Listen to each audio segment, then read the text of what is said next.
Hi, it's Dave at Image Maker UK, and here we have a rather nice looking Class 156 by Hornby.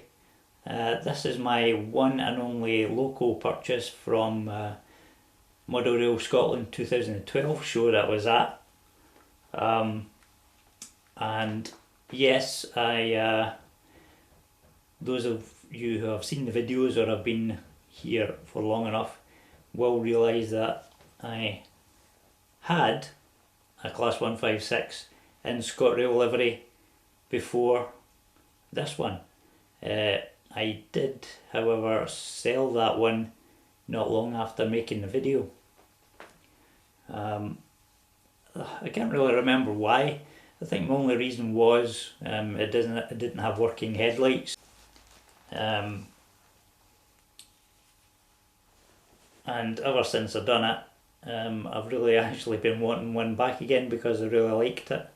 So while I was at the show, I seen this for a rather bargain price, and of course it's got the new Scotrail livery.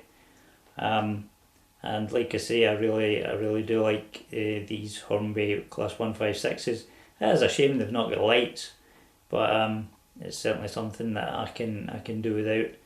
And they're nice, smooth running locos, and I think rather nice to see. And obviously Class 156 sprinters are very common, certainly around Scotland and various other parts, but yeah, this is a very familiar loco for me. The only other thing I would say about the Hornby Class 156 is the lack of detailing, and the silly coupler that they use for it.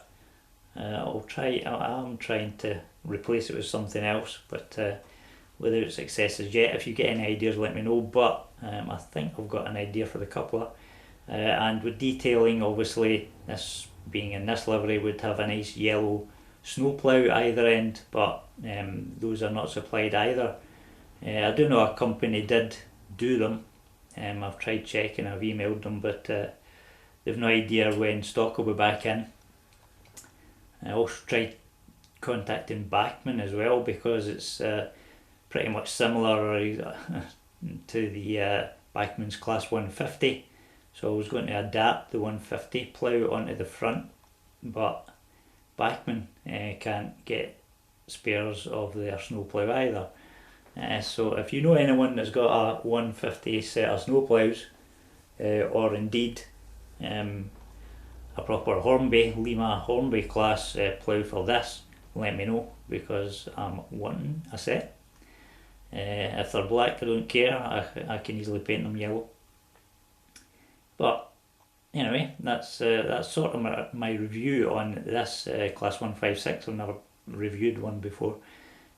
Suffice to say, it's done. But my other reason for buying it, as well as really liking it and not wishing I'd sold one in the first place, was to put sound in, which you will have read in, of course, the title of the video. So I fitted that. Relatively simple. I had to cut away a little bit of the internal seating, just because I've got a larger speaker in there than which would come with a normal decoder. I've got the 40x20mm speaker in there instead of the standard round one. So that's all fitted in there. It actually fitted in there quite nicely. Just a little section of seats. So I think with all that out of the way, I'll proceed with the sound demonstration. And as always, from now on, I shall be quiet, and I'll put on the screen little annotations for you to let you know which function is doing what at what time with the locomotive. So enjoy.